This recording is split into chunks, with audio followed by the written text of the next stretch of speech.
जब से WhatsApp ने अपनी प्राइवेसी पॉलिसी को अपडेट किया है, तब से WhatsApp की इस नई पॉलिसी ने यूजर्स के बीच कोहराम मचा रखा है। नई पॉलिसी के तहत WhatsApp ने आपको 8 फरवरी तक मौका दिया है कि आप उसकी नई प्राइवेसी पॉलिसी से सहमत हैं, फिर तो ठीक है, नहीं तो आपका WhatsApp अपने आप डिलीट हो जाएगा।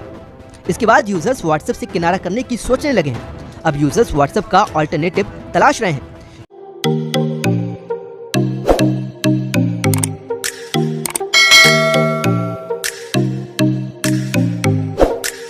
इसी बीच एक और मैसेजिंग ऐप सिग्नल ऐप को ग्रीन सिग्नल मिल गया है। ये ऐप दुनिया में प्राइवेसी पॉलिसी को लेकर सबसे सिक्योर बताया जा रहा है। इस बात को दुनिया के सबसे अमीर शख्स एलन मस्क ने स्वीकार किया है, जिन्होंने खुद यूजर्स को सिग्नल यूज करने की सलाह दी है। लाखों यूजर्स इसे अपने फोन में गूगल प्ले स्टोर से डाउनलोड कर चुके हैं। सिग्नल ने अपने आधिकारिक ट्विटर अकाउंट पर इस बारे में जानकारी भी दी है। कंपनी की ओर से कहा गया कि पिछले 2 दिन में भारी संख्या में यूजर्स के ऐप डाउनलोडिंग के चलते मैसेजिंग ऐप पर वेरिफिकेशन कोड लेट आ रहे हैं। अब ये ऐप भारत समेत दुनिया भर के कई देशों में एप्पल के ऐप स्टोर में टॉप फ्री ऐप बन गया है। सिग्नल ने एप्पल ऐप स्टोर के टॉप फ्री ऐप्स के चार्ट को ट्वीट किया है।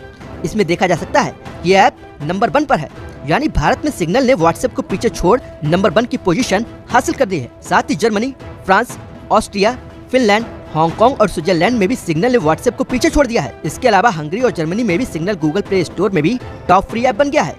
सिग्नल ऐप को WhatsApp के सबसे बड़े विकल्प के रूप में देखा जा रहा है। हालांकि WhatsApp के विकल्प के रूप में टेलीग्राम का भी नाम आ रहा है, लेकिन सिक्योरिटी और परमिशन के मामले में सिग्नल ने सबको पीछे छोड़ दिया है। न्यूज एजेंसी रॉयटर्स की रिपोर्ट के मुताबिक सेंसर टॉवर के डेटा से पता चलता है कि सिग्नल ऐप को पिछले 2 दिन में एंड्रॉइड और iOS डिवाइसेस में 1 लाख से भी ज्यादा लोगों ने डाउनलोड किया है। साथ ही रिपोर्ट में ये भी कहा गया है कि 2021 के पहले हफ्ते में WhatsApp के नए इंस्टॉलेशन में 11% की गिरावट आई है। सिग्नल भी WhatsApp की तरह एक मल्टीमीडिया मैसेजिंग ऐप है, जिसे आप विंडोज, iOS, मैक और एंड्रॉइड डिवाइस में इस्तेमाल कर सकते हैं। सिग्नल ऐप की ओनरशिप सिग्नल फाउंडेशन और सिग्नल मैसेंजर LLC के पास है और ये एक नॉन प्रॉफिट कंपनी है। WhatsApp की तरह ही आप इसमें वीडियो कॉलिंग कर सकते हैं, फोटोज और वीडियोस को शेयर कर सकते हैं, ग्रुप भी बना सकते हैं, लेकिन ग्रुप में सिर्फ 150 लोगों को ही जोड़ा जा सकता है। लेकिन सिग्नल ऐप के साथ एक दिक्कत भी है, इसका डेटा गूगल ड्राइव या फिर किसी दूसरे क्लाउड पर स्टोर नहीं होता।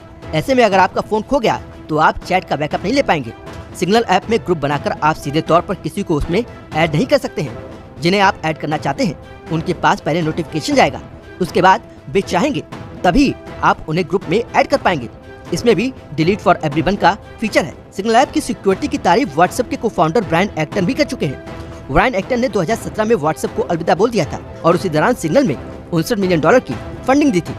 सिग्नल WhatsApp के मुकाबले इसलिए भी ज्यादा सुरक्षित है क्योंकि WhatsApp के सिर्फ मैसेज और कॉल ही एंड टू एंड एनक्रिप्टेड होते हैं, जबकि सिग्नल का मेटा डाटा भी एंड टू एंड एनक्रिप्टेड है। ऐप स्टोर पर दी गई जानकारी के मुताबिक सिग्नल ऐप अपने यूजर्स का कोई भी डेटा स्टोर नहीं करता है। सिग्नल ऐप सिर्फ कॉन्टेक्ट नंबर यानी कि आपका मोबाइल नंबर ही लेता है, क्योंकि इसी के जरिए आपका सिग्नल अकाउंट ओपन होता है। आपकी जानकारी के लिए बता दें कि WhatsApp अपने यूजर से 16 तरह की जानकारी लेता है। खैर, असल फैसला तो आपको ही करना है। आपको अपने डेटा के बदले WhatsApp चलाना है या फिर किसी और प्लेटफॉर्म को अपना ठिकाना बनाना है, ये आप बेहतर समझ सकते हैं। लेकिन फिलहाल इतना जरूर है कि इससे निकलना आसान तो नहीं है।